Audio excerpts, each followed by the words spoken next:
Hello guys! Magandang araw sa inyong lahat and welcome back dito sa panibagong video dito sa ating channel. My name is Anthony, ang palagi nyo na kasama at kakwentuhan at ka-sharing ng mga experience dito sa ating mga videos. No? So ngayong araw na to, pag-uusapan natin pa rin yung pagpapatuloy natin ng mga series natin ng RTL Chicken Beginners Guide. Ayan, so dito pa rin po tayo sa mga bilang, mga numbers ng mga chickens na alagaan natin, magkano ang gastos, magkano ang kikitain, at pwede ba na alagaan ito sa ating mga backyard. So, ang lahat ng yan pag-uusapan natin pagkatapos lang ng isang maikling intro.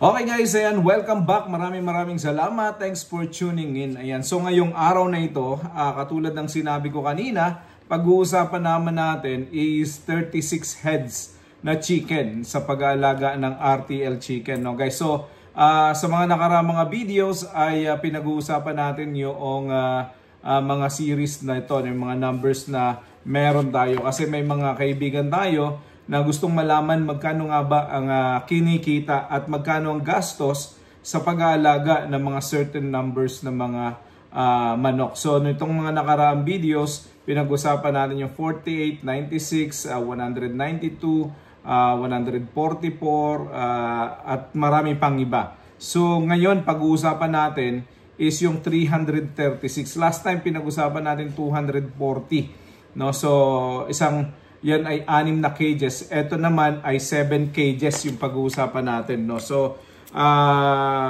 magkano ba yung gastos dito? At magkano ang kikitain? So, yan ang pag-uusapan natin. So, kung ito ang video para sa iyo, ay tune in lang at ipapaliwanag natin. So, kung bago ka dito, please paki-like din ang ating video at paki-subscribe na rin. At nang sa ganun ay palagi kang updated sa ganitong mga klase ng mga information na pinuprovide natin sa channel na to. So guys, ayan, so wag na natin tong patagalin. 336, no? So ang kailangan mo dito, like I said, is 7 cages, no? So 7 cages. So kung magpapagawa ka ng housing, 3 bagay yung kailangan mo.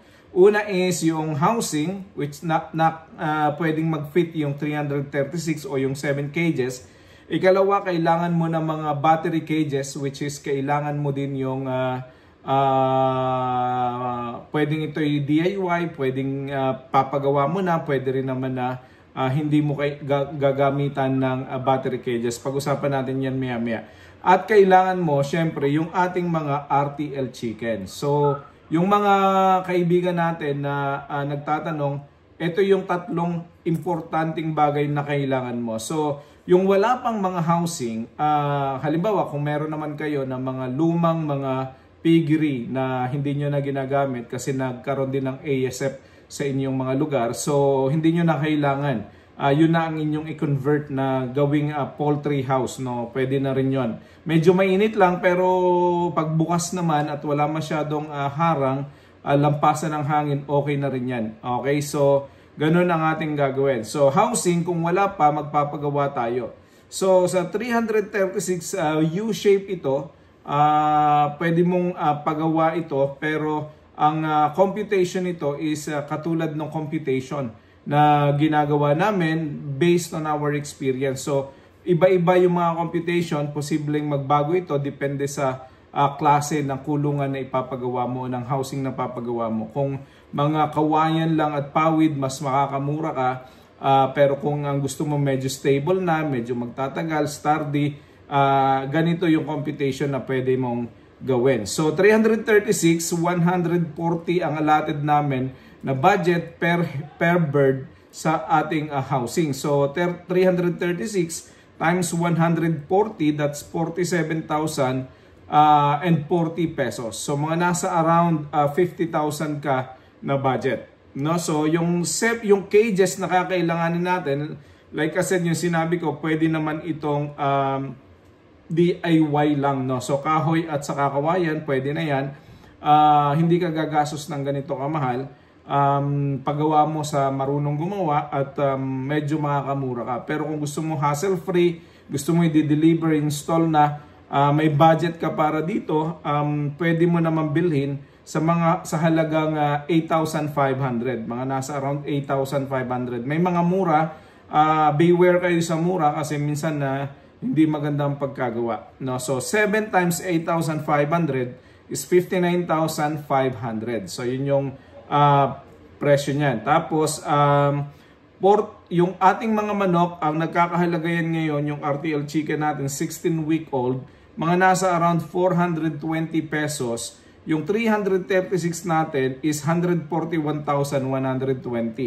Yung ating presyo ng manok, nagbavari yan sa lugar at saka sa layo ng delivery ng magdi-deliver. No? So, minsan sa 440 yan, 460, 480. May mga nagsasabi pa nga sa akin 500 pesos daw ang per bird ng deliver sa kanila. No? So, yun. So, 420 ang prevailing prices ngayon sa aming lugar. 336 pieces, 141,120 pesos. So, magkano in total ang kailangan nating ihanda doon sa ating tatlong kailangang ihandang yon? So, una, yung 47,000 natin, 40 pesos sa housing, 59,500 sa ating cages, at for 141,120 sa ating mga manok. So all in all, ang total niyan is nasa 247,660 pesos. So yan yung ating unang capital outlay. No? So initial capital outlay natin, 247,660 pesos. Okay? So ngayon, pag dumating sa atin yung mga manok, yan ay medyo hindi pa ready para mangitlog. No? So, kailangan natin na alagaan pa yan ng isang buwan para nang sa ganon, yung mga manok natin ay mangitlog. So, kakailanganin natin paghandaan yan. Yung pera dapat ay merong tayong budget para dun sa unang buwan para nang sa ganon ay mapakain natin papalaki yung mga manok hanggang sila ay magsimula na mangitlog.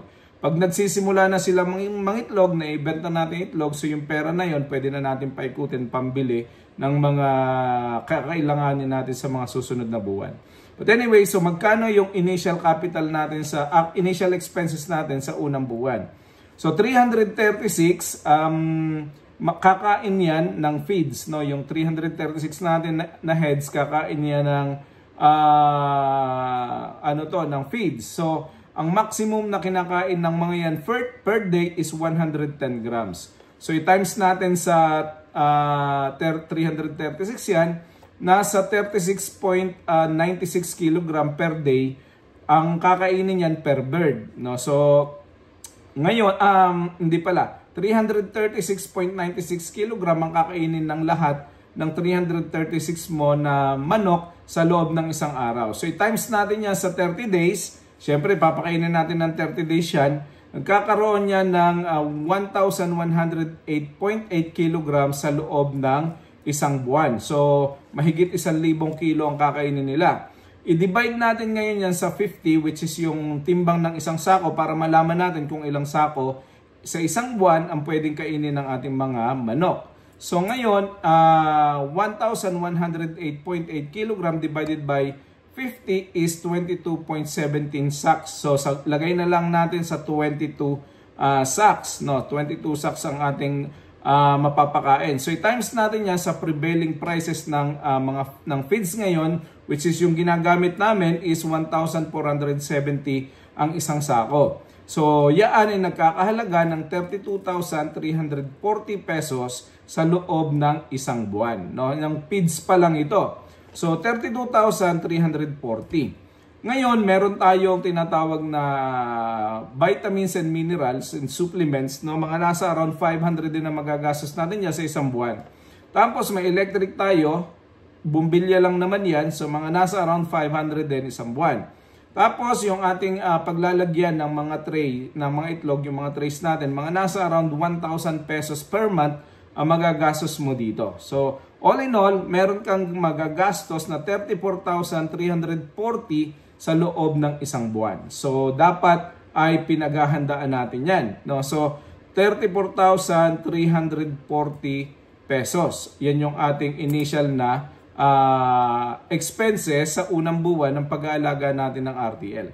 So, meron tayong initial capital outlay na 247,660. Tapos may 34,340 pesos tayo na kailangang expenses sa unang buwan.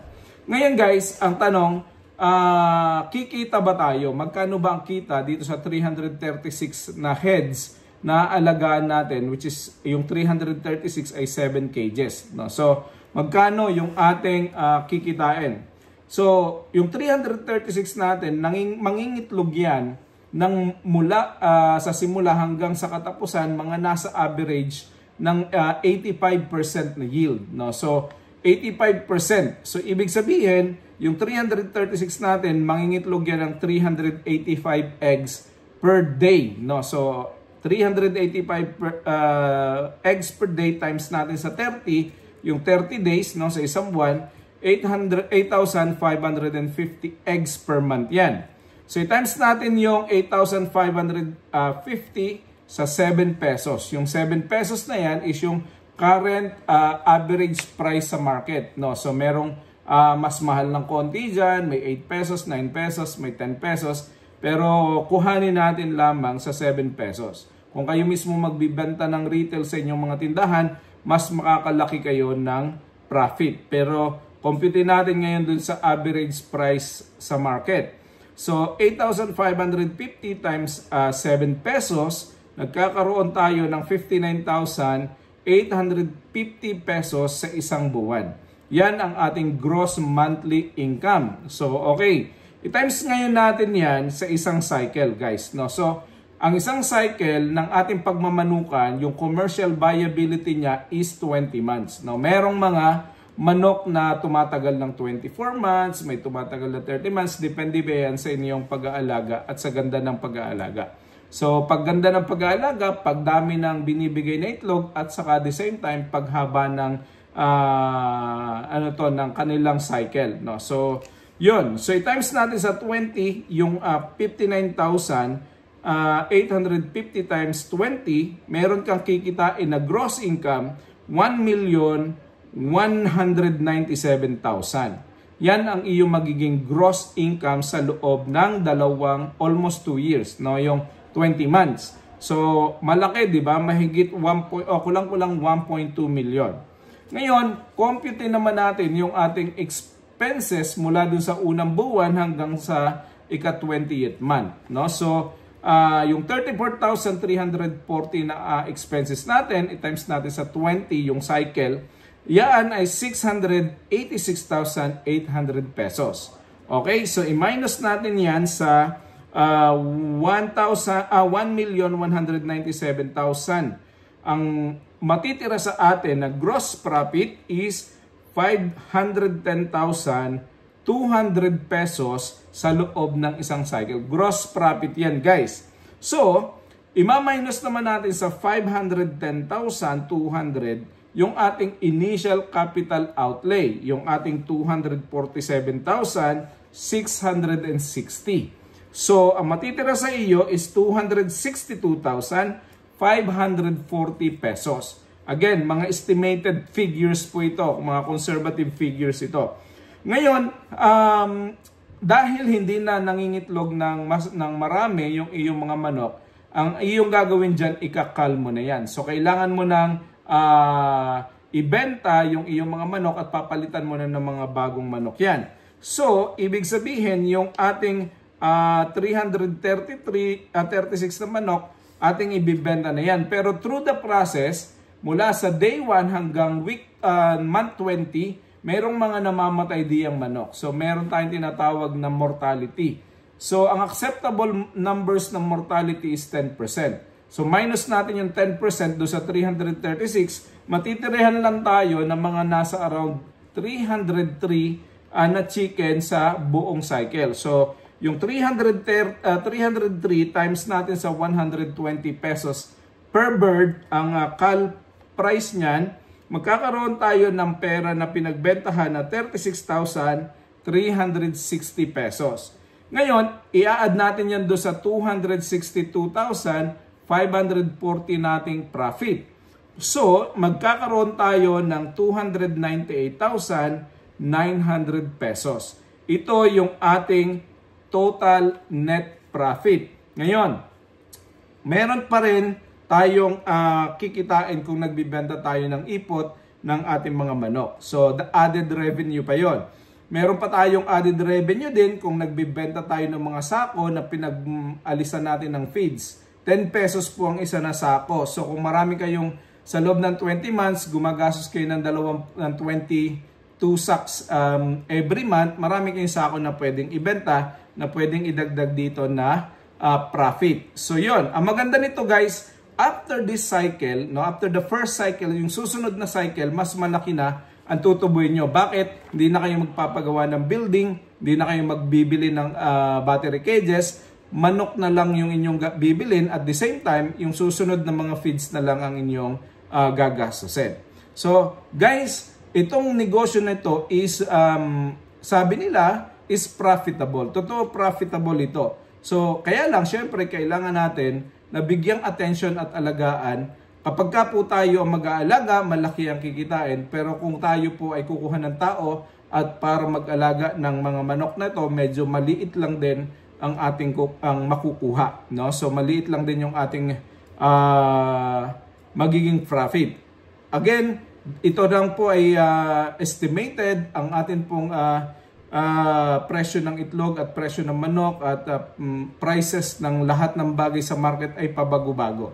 So nagbabago ang feeds, nagbabago ang price ng manok, nagbabago ang price ng itlog sa market, minsan mataas, pag bare months mataas, pagka lampas niyan medyo bababa. So maapektuhan po yung ating profitability.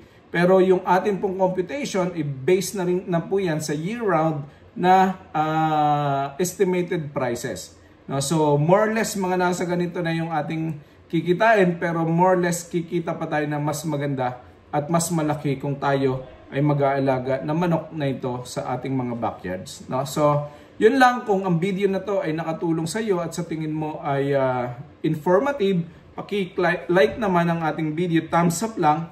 At kung meron kang mga kwento, mga ganitong experience, i-comment mo lang sa ating comment section below at binabasa ko po lahat ng inyong mga comment. At the same time, kung nagustuhan mo to at hindi ka pa nakapag-subscribe, i-subscribe mo na itong channel natin. Maraming salamat, God bless, and see you all sa susunod na video. Bye-bye!